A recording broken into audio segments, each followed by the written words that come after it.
네, 월요일 새벽의 자리로 나오신 여러분 환영하고 축복합니다. 3주 동안 특세로 많은 은혜 누렸을 텐데 오늘은 이제 역대상의 말씀을 나누게 됩니다. 저희가 특세 기간 동안에 매일 성경을 함께 나누는 그 본문들은 역대기를 진행하고 있었습니다. 역대기는 사무엘상, 사무엘하와 동일한 사건을 다루고 있지만 독특한 시각을 드러내는 책입니다. 왜냐하면 역대기를 기록한 기록의 연대가 중요합니다. 역대기는 마지막에 역대하 36장 22절, 23절에 등장하는 고레스의 칙령으로 마무리됩니다. 근데 이 고레스 칙령은 에스라에서와 굉장히 흡사합니다. 거의 동일한 문구와 표현들이 등장합니다. 따라서 역대기는 이제 이스라엘 백성들이 바벨론의 포로로 있다가 풀려나서 이스라엘에 돌아온 그 시점에 기록된 것으로 보여집니다. 적어도 굉장히 후반부, 이스라엘 역사의 후반부에 기록된 책이 바로 역대기입니다. 그래서 역대기가 기록된 상황을 살펴보면 역대기 기자가 어떻게 하나님의 말씀을 해석하고 또한 전달하고자 하였는지를 알 수 있습니다. 역대기는 이스라엘의 상황은 어떠했냐면 이스라엘은 바벨론 포로로 끌려갔기 때문에 나라가 있을까요? 없을까요? 나라도 없어졌습니다. 성전은 무너졌습니다. 그 찬란했다고 이야기 받던 솔로몬의 성전은 무너져 있습니다. 예루살렘 성벽은 무너져 있습니다. 정말 폐허와 같은 현장에 이제 이스라엘 백성들이 돌아왔고 이스라엘 백성들은 이제 무엇을 하냐면 예배를 회복하고 나라로 회복하고 자신들의 정체성을 회복해야 되는 그 문제에 직면하였습니다. 역대기는 앞에 우리 이스라엘 선조들의 역사를 다시 살펴보면서 우리가 왜 이렇게 멸망하였는가, 그리고 우리가 어떻게 다시금 회복할 수 있는가를 이야기하기 위해 덤덤하게 역사를 재서술하고 있습니다.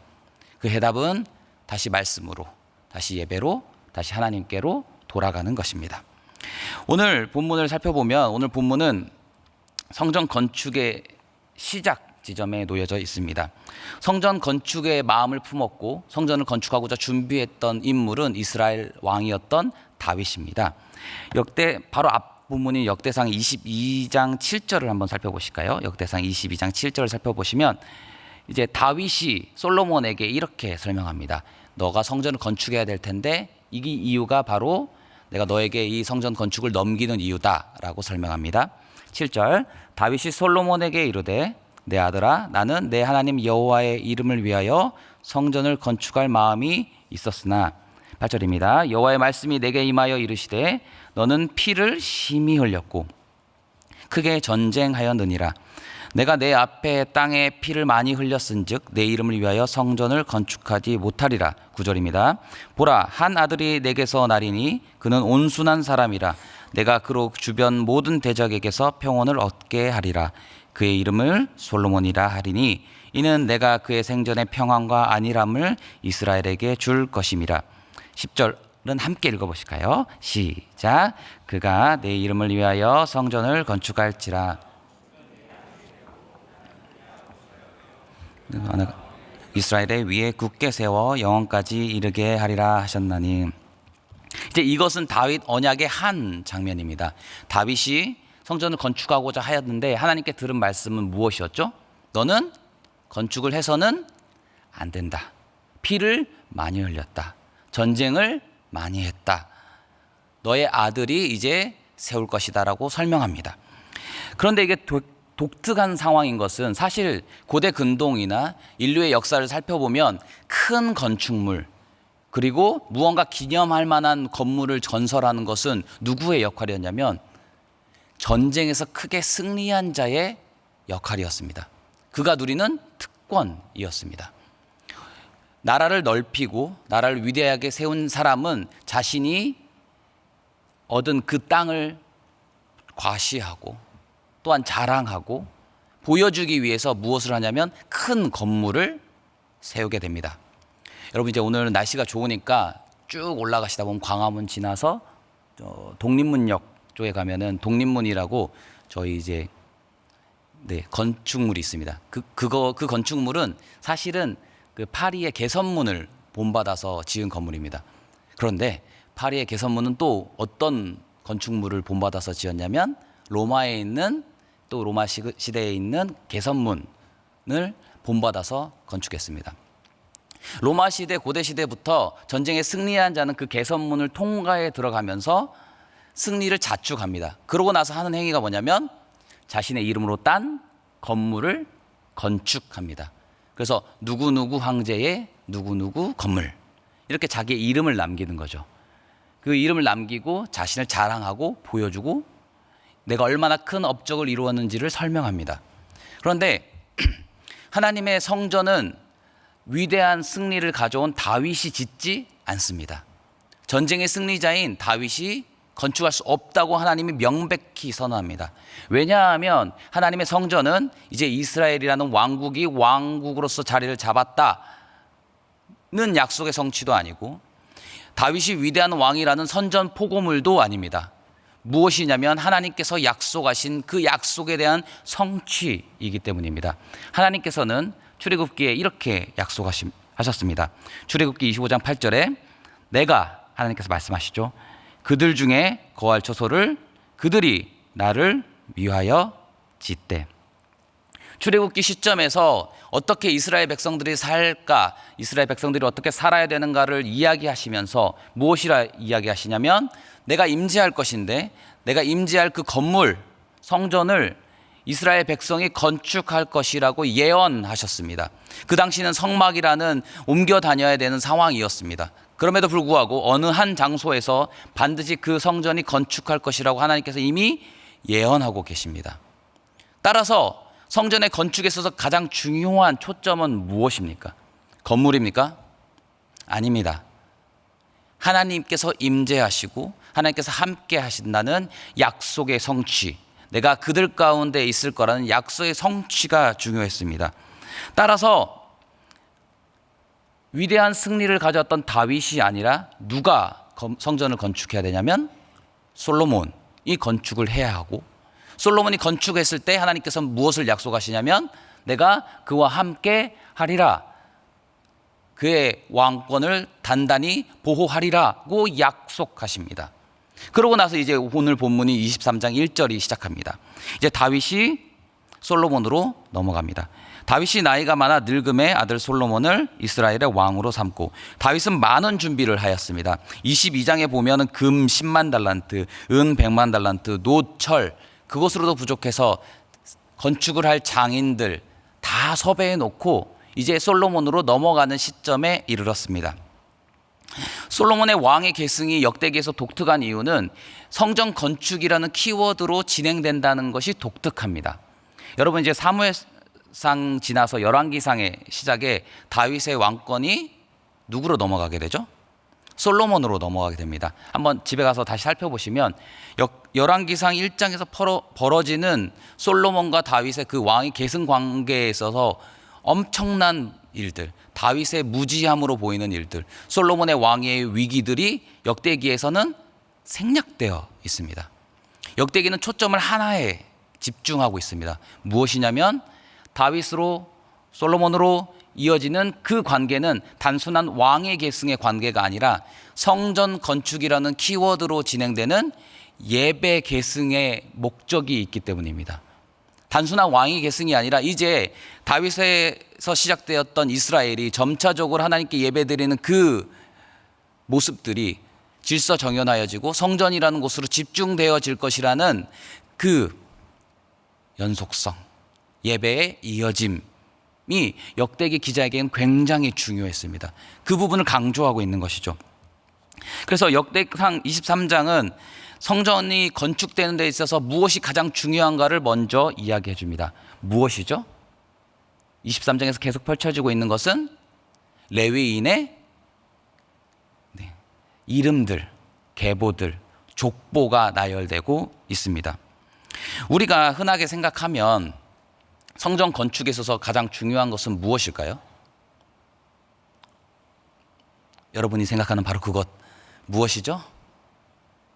저만 속물이 아니죠? 돈이 먼저겠죠. 재산이 먼저겠죠. 그래서 역대상 22장에는 쭉 나열하고 있습니다. 다윗이 무엇부터 준비했다고요? 금, 은, 쇠 이런 것들을 준비해 놓았습니다.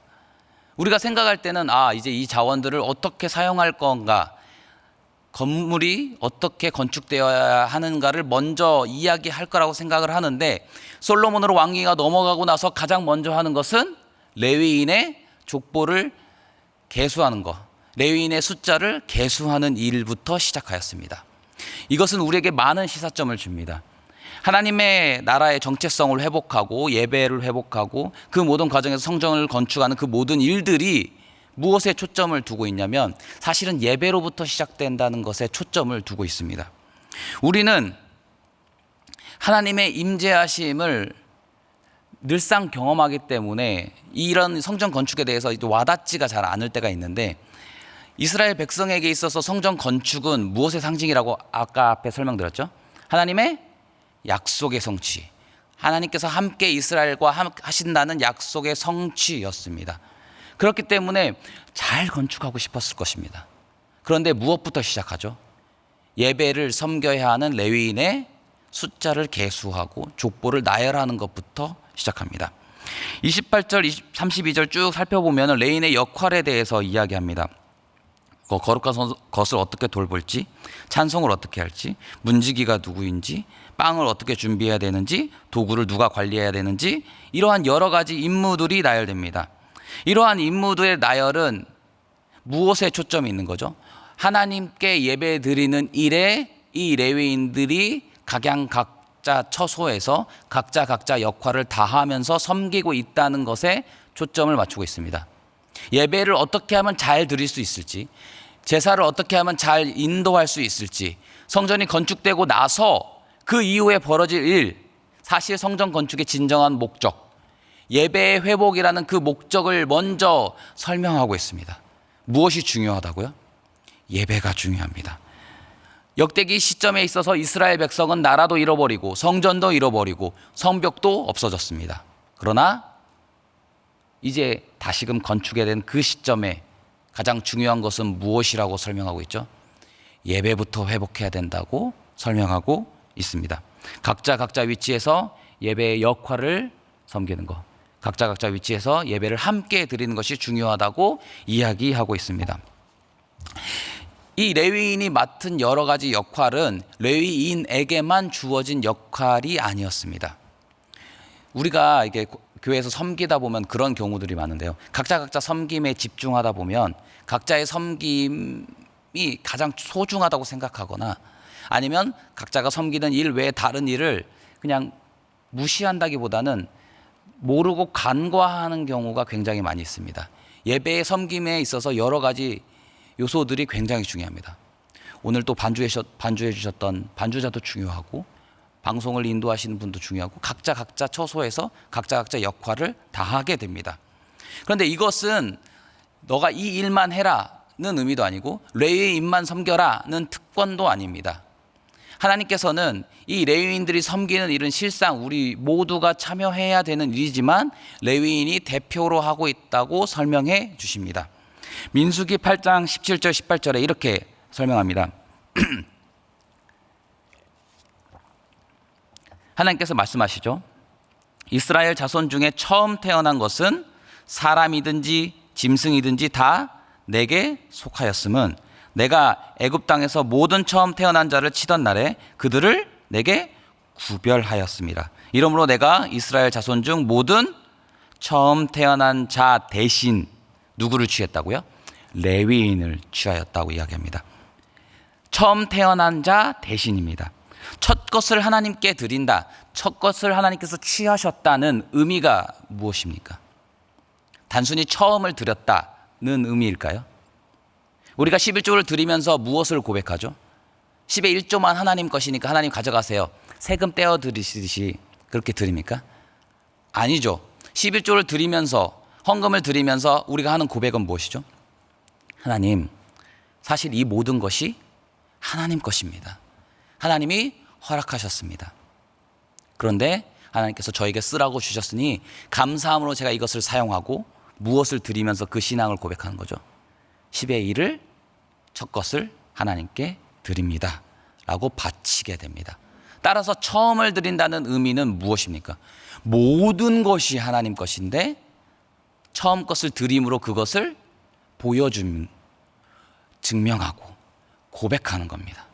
그래서 이스라엘 모든 자 중에 첫 것을 드린다는 것이 무슨 의미죠? 사실 이스라엘 모든 자들이 지금 레위인들이 하고 있는 일을 해야 합니다. 예배를 섬겨야 되고 예배에서 자신이 하는 역할을 감당해야 되고 찬송해야 되고 빵을 준비해야 되고 그 모든 문지기 역할을 모든 이스라엘 백성들이 첫 자손을 보냄으로써 행해야 하지만 누가 대신하고 있다고요? 레위인이 대신하고 있습니다. 그래서 따라서 레위인을 설명하고 있는 본문은 계속 초점을 우리의 시선을 예배에 향하게 만듭니다. 그 예배는 누가 만드는 것이냐? 우리는 청중이 아닙니다. 함께 예배드리는 예배자입니다. 각자의 역할을 감당하고 있는 예배에 섬기는 섬김이들입니다. 이스라엘 백성들이 모두가 예배를 섬겨야 하지만 단순히 어느 시점에 어느 특정한 지점에 각자 역할을 다 하고 있다고 설명하고 있는 거죠. 이제 여러분 이제 사역이 시작이 됩니다. 사역을 시작하다 보면은 어떤 섬김들이 제 눈에 이렇게 들어오냐면요. 저는 이제 이청년부 담당이다 보니 영동 선교를 가게 됩니다. 영동 선교를 가면 한 1000여 명 정도 되는 선교 대원들이 있습니다. 그것을 이렇게 열심히 권사님들, 집사님들이 밥을 지어주십니다. 저도 네덜란드 이제 유학 시절에 한 50명 정도 되는 청년 공동체에서 함께 활동을 하고 있었어서 식사를 준비한 적이 있습니다. 단체 식사죠. 제육볶음 같은 거. 지난번에도 한번 말씀드린 것 같은데 꽤 잘했습니다. 맛이 있었어요. 그런데 50인분을 하다 보니까 제가 느낀 게 뭐냐면 이 간 맞추는 게 쉽지 않더라고요. 집에서 같이 아내와 밥을 먹을 때 그냥 소금 조금 넣으면 되는데 50인분을 할 거면 설탕을 막 들이붓고 소금을 들이붓고 하다 보면 어떤 실수들이 있죠? 짜지고 달아지고 하여튼 난리가 날 때가 있습니다. 이거 버리지도 못하고. 그런데 그런 상황을 제가 경험해 보니까 1000명을 하고 계신 걸 보면 깜짝깜짝 놀랍니다. 그리고 맛있어요. 제가 살이 쪄서 먹으면 안 되는데 한 그릇 더 먹고 싶은 그 충동이 일 정도로 맛있습니다. 옆에서 보면은 일하시는 분들이 1000명 하는 걸 되게 능숙하게 하시거든요. 어떻게 저 일을 그렇게 능숙하게 하시지? 여러분, 능숙하게 어떤 일이 이루어지면 그 사람은 고수입니다. 뭔가 뚱땅뚱땅대고 열심히 하는 것처럼 보이면 사실은 하수인 거죠. 그런 일들을 보면서 저 일들이 별거 아니야 라고 생각하는 것이 아니라 그 밥 짓고 식사를 준비하는 일들 통해서 1000명의 선교대원들이 무엇을 누리는 거죠? 원래는 우리가 했어야 하는 그 식사 준비를 대신하여 줌으로 우리가 예배의 자리에서 다른 모양으로 섬길 수 있게 되는 겁니다. 각자 역할은 사실 누가 해야 되는 거죠? 모든 역할을 사실 우리가 해야 되는 거지만 어느 특정한 한 역할을 감당함으로써 우리가 예배가 되고 교회가 될 수 있도록 함께 동역하게 됩니다. 이 일들을 지금 설명하고 있는 거죠. 하나님께서는 우리를 무엇이라 설명하십니까? 베드로전서 2장 5절은 이렇게 우리에 대해서 이야기하십니다. 너희도 산 돌같이 신령한 집으로 세워지고 예수 그리스도로 말미암아 하나님이 기쁘시게 받으실 신령한 제사를 드릴 거룩한 제사장이 될지니라. 이 이미지가 무엇이죠? 돌같이 세워지고, 오늘 본문에서 무엇을 이야기했죠? 성전을 건축하는 것처럼 돌을 쌓아서 성전이라는 예배를 드리는 장소라는 곳으로 이야기하는데 그 모든 일들이 누구에게 이루어진다고요? 우리에게 이루어집니다. 예수 그리스도로 말미암아 우리는 성전이 되었고 그 성전을 섬길 거룩한 제사장이 되었습니다. 우리는 단순히 예배를 드려야만 하고 그냥 앉아있는 청중이 아니라 예배에 함께 참여하고 그 예배를 주도하는 제사장이 되었습니다. 그리고 성전은 어떻게 되는 거죠? 단순한 공간에서 넘어서 신약시대를 거쳐 지금의 때에 이르면 단순한 공간을 넘어서 우리가 함께 모여 예배 드리는 그 예배의 장소가 됩니다. 그리고 더 나아가서 무엇까지 이르는 거죠? 삶 전체에 이르는 삶이 예배가 되는 그 일에 우리를 하나님께서 부르십니다. 오늘 성전 건축의 시작에 앞서서 성경은 무엇을 주목했습니까? 레위인들을 주목하며 무엇이 본질이라고 이야기했죠? 예배가 본질이라고 이야기했습니다. 성전 섬김을 먼저 이야기하는 것은 우리에게 많은 시사점을 던져줍니다. 하나님께 나아가며 하나님의 임재를 보고 싶다고 하는 우리들은 때때로 어떠한 물건, 어떠한 재원, 어떠한 재정, 어떠한 목표에 집중하기가 쉽습니다. 어떤 물건을, 어떤 환경을, 어떤 내용을 세워야지만이 하나님의 임재가, 예배가 잘 이루어질 것이라고 착각할 때가 있습니다. 그러나 무엇보다 중요한 거, 예배에서 중요한 건 뭐죠? 우리가 거룩한 제사장으로 함께 각자의 처소에서, 각자의 위치에서 참여하는 것이 중요합니다. 예배가 모든 것에 초점이 되어야 합니다. 그것이 교회의 시작이 되어야 하며, 또 각자 섬기는 일이 바로 내가 하는 일, 내가 해야 되는 일이었음을 기억하고 함께 섬기며 격려하여야 합니다. 이제 우리는 또다시 각자의 현장 가운데서 예배의 자리로 나아가게 됩니다. 삶으로, 또 예배로, 또 이제 시간이 지나가면은 각종 선교와 성경학교와 수련회로 예배가 이어지게 될 것입니다. 그 모든 예배의 순간마다 우리가 집중하여 그 예배가 회복되어서 예배로부터 모든 하나님의 역사가 이루어지기를 소망하며 간구합니다. 오늘 함께 기도하실 때에 주님, 우리 삼위교회가 이제 하나님의 성전된 성도들의 모습들이, 하나의 성전들이 나아가서 이제 선교와 수련회와 성경학교를 세워가게 될 것입니다. 그 모든 과정 가운데서 하나님 예배로부터 출발하고 예배에 집중하도록 인도하여 주시옵소서. 삶에 흩어지게 됩니다. 주님, 그 모든 삶의 현장 가운데서 우리의 삶이 예배가 될 수 있도록 우리를 붙들어 주시옵소서. 이 기도 제목과 또한 개인의 기도 제목 가지고 함께 기도하시면서 나아가겠습니다. 함께 기도하십니다. 사랑의 하나님, 주님, 역대 예상의 말씀을 통하여